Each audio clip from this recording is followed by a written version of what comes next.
कामायनी एक कालजयी रचना। कामायनी कालजयी महाकाव्य है।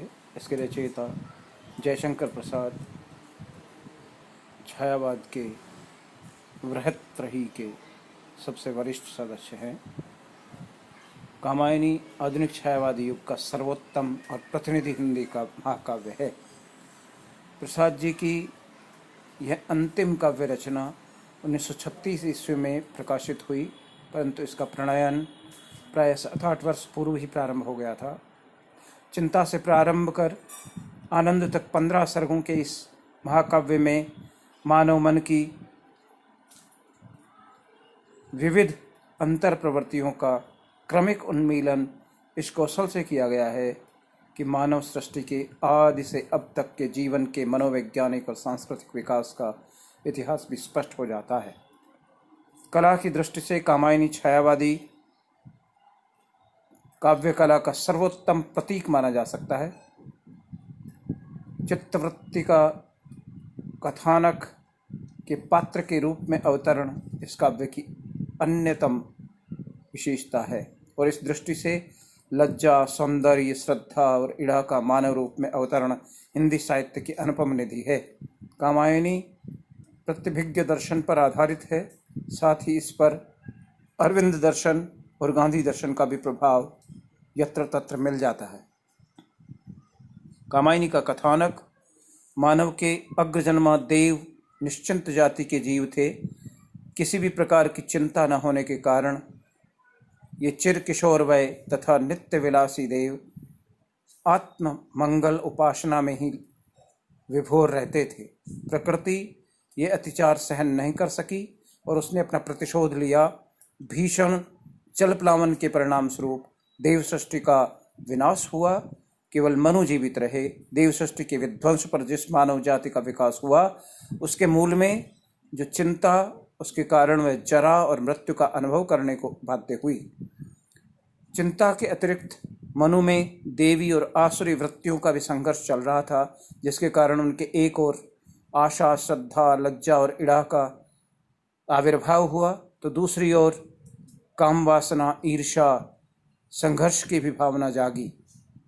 इन विरोधी वृत्तियों के निरंतर घात प्रतिघात से मनु में निर्वेद जगा और श्रद्धा के पथ प्रदर्शन से यही निर्वेद क्रम से दर्शन और रहस्य का ज्ञान प्राप्त कर अंत में आनंद की उपलब्धि पर का कारण बना। यह चिंता से आनंद तक मानव के मनोवैज्ञानिक विकास का क्रम है। साथ ही मानव के आखेट रूप में प्रारंभ कर श्रद्धा के प्रभाव से पशुपालन, कृषक जीवन और इड़ा के सहयोग से सामाजिक और औद्योगिक क्रांति के रूप में भौतिक विकास एवं अंत में आध्यात्मिक शांति की प्राप्ति का उद्योग मानव के सांस्कृतिक विकास के विविध सोपान हैं। इस प्रकार कामायनी मानव जाति के उद्भव और विकास की कहानी है। प्रसाद ने इस काव्य के प्रधान पात्र मनु और काम पुत्री कामायनी श्रद्धा को ऐतिहासिक व्यक्ति के रूप में माना है। साथ ही जलप्लावन की घटना को भी एक ऐतिहासिक तथ्य स्वीकार किया है। शतपथ ब्राह्मण के प्रथम खंड के 8वें अध्याय में जलप्लावन संबंधी उल्लेखों का संकलन कर प्रसाद ने इस काव्य का कथानक किया है, साथ ही निर्मित किया है। साथ ही में मनु और श्रद्धा रूपक दिया गया है, उन्होंने उसे भी अस्वीकार किया, वरन कथानक को ऐसा स्वरूप प्रदान किया जिसमें मनु, श्रद्धा और इड़ा के रूपक की भी संगति भली भांति बैठ जाए। परंतु एक सूक्ष्म सृष्टि में से देखने का पर जान पड़ता है कि इन चरित्रों के रूपक का निर्वाह ही अधिक सुंदर और सुसंयत रूप में हुआ है। ऐतिहासिक व्यक्ति के रूप में वे पूर्णतः एकांगी और व्यक्तित्वहीन हो गए हैं। मनु मन के समान ही अस्थिरमति है। पहले श्रद्धा के प्रेरणा में वे तपस्वी जीवन त्याग का प्रेम और प्रणय का मार्ग ग्रहण करते हैं, फिर असुर पुरोहित आकुली और किलात के बहकावे में आकर हिमाव्रत और स्वेच्छाचरण के हिंसावृत्ति और स्वेच्छाचरण में के वशीभूत हो श्रद्धा का सुख साधन निवास छोड़ झंझा समीर की भांति भटकते हुए सारस्वत प्रदेश में पहुंचते हैं। श्रद्धा के प्रति मनु के दुर्व्यवहार से क्षुब्ध काम का अभिशाप सुन हताश हो किंग कर्तव्य विमूढ़ हो जाते हैं और इड़ा के संसर्ग से बुद्धि भी की शरण में जा भौतिक विकास का मार्ग अपनाते हैं। वहाँ भी संयम के अभाव के कारण इड़ा पर अत्याचार कर बैठते हैं और प्रजा से उनका संघर्ष होता है। इस संघर्ष में पराजित हो और प्रकृति के रुद्र कोप में विक्षुब्ध मनु जीवन से विरत हो पलायन कर जाते हैं और अंत में श्रद्धा के पथ प्रदर्शन में उनका अनुसरण करते हुए आध्यात्मिक आनंद प्राप्त करते हैं। इस प्रकार श्रद्धा आस्तिक्य भाव तथा इड़ा बौद्धिक क्षमता का मनु के मन पर जो प्रभाव पड़ता है उसका सुंदर विश्लेषण इस काव्य में मिलता है।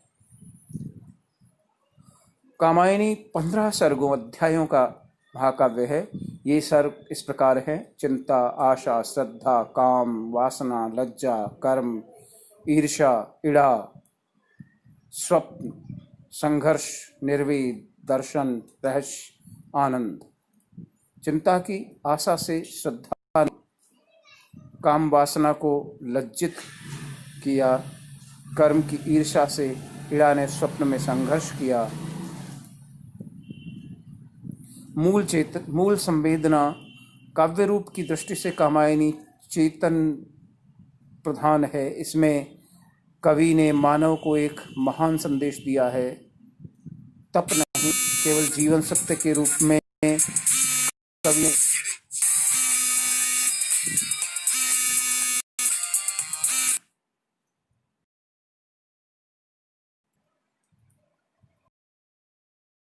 मूल स्थापना है। इस कल्याण भूमि में प्रेम ही एकमात्र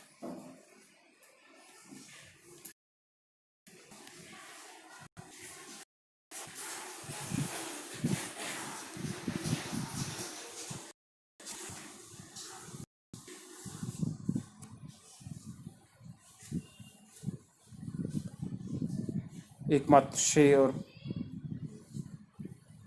इस कल्याण भूमि में प्रेम ही एकमात्र श्रेय और प्रेय है। इसी प्रेम का संदेश देने के लिए कामायनी का अवतरण हुआ है। प्रेम मानव और केवल मानव की विभूति है।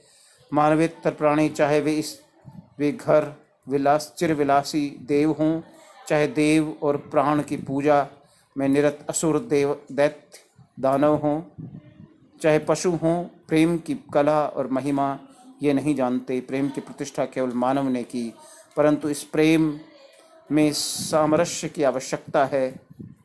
समरसता के अभाव में ये प्रेम उस संकल्प प्रणय वासना का रूप ले लेता है। मनु के जीवन में इस सामरस्य के अभाव के कारण ही मानव प्रजा को काम का अभिशाप सहना पड़ रहा है। भेदभाव, ऊंच नीच की प्रवृत्ति, आडंबर और दंभ की दुर्भावना सामरस्य के अभाव से उत्पन्न होती है, से जीवन दुखमय और हो जाए। कामायनी में इसी अवस्था का आग्रह है। यह समरसता द्वंद्व भावना में सामंजस्य स्थापित करती है। संसार में द्वंद्वों का उद्गम शाश्वत तत्व है। फूल के साथ कांटे, भाव के साथ अभाव, दुख के साथ सुख और रात्रि के साथ दिन नित्य लगा ही रहता है। मानव इनमें अपनी रुचि के अनुसार एक को चुन लेता है, दूसरे को छोड़ देता है और यही उसके विषाद का कारण है। मानव के लिए दोनों को स्वीकार करना आवश्यक है। यही द्वंद्वों का समन्वय स्थिति ही सामरस्य है। प्रसाद ने हृदय और मस्तिष्क, भक्ति और ज्ञान, तप, संन्यास और प्रणय, प्रेम, ईर्ष्या, ज्ञान और क्रिया सबके समन्वय है।